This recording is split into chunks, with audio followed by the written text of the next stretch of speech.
says, is it okay for my mother to go to hajj alone?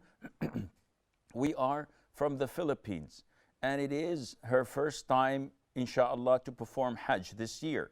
She will be accompanied by a sheikh and together with friends.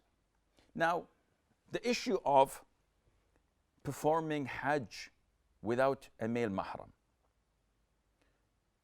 there are difference of opinion among scholars. The vast majority prohibit this.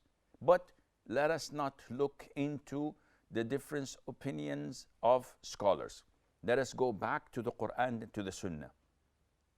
An authentic hadith.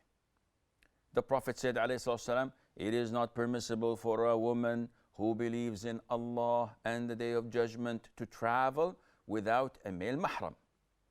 A statement so beautifully put by our Prophet alayhi salatu wasalam.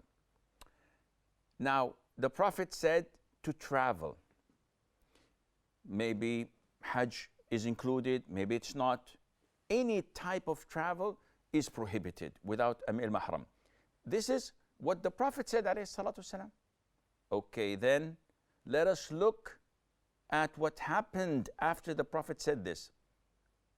A man stood up among the companions after hearing this instruction from the Prophet ﷺ, the prohibition of a woman traveling without a male mahram.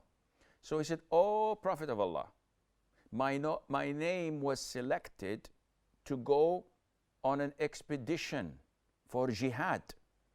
I'm going to fight in the cause of Allah with army so and so. But my wife went for hajj." So the guy is in a dilemma. The Prophet ﷺ said to him, "Go and catch with your wife. Catch up with your wife." Which the scholars looked at the hadith and said, you don't have to be a rocket scientist to understand this. The Prophet did not ask him, ﷺ, is your wife young or old? The Prophet did not ask him to explain whether she was beautiful or ugly.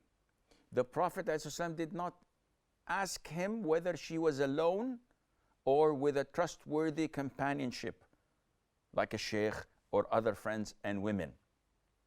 The Prophet did not inquire, which means that the ruling is for all. Go and catch up with your wife, because if it was permissible to go alone or with trustworthy companion, the Prophet would not have ordered him to leave jihad and go and accompany his wife. So when you hear and read and learn this hadith, and you learn of difference of opinions of other scholars, you say to them, with all due respect, this is the hadith of the Prophet ﷺ.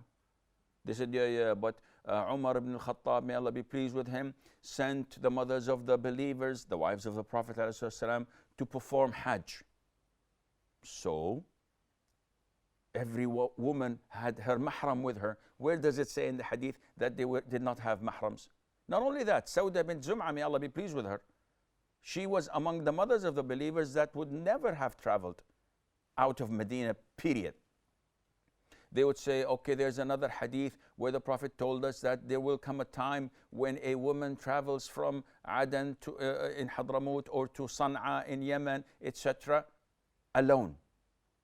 Okay, the Prophet is telling us about something that would happen in the future, not that he's approving of it. Imagine that the Prophet, when he tells us about the coming of the Dajjal, is he approving of it and saying that this is a good thing? Or rather, he's telling us about a prediction of something that Allah told him that would happen in the future. So, when you come with this clear evidence from the hadith of the Prophet ﷺ, and you find that there are different opinions of scholars, you raise your hat to all the scholars and say, with all due respect, I only follow the Quran and the Sunnah, especially if the Sunnah is crystal clear. How dare I follow Tom, Dick, or Harry when the hadith is crystal clear? I appreciate their ijtihad. I appreciate what they had said. But the majority follow the hadith of scholars. And the hadith is crystal clear So I believe that this is not permissible for your mother to go.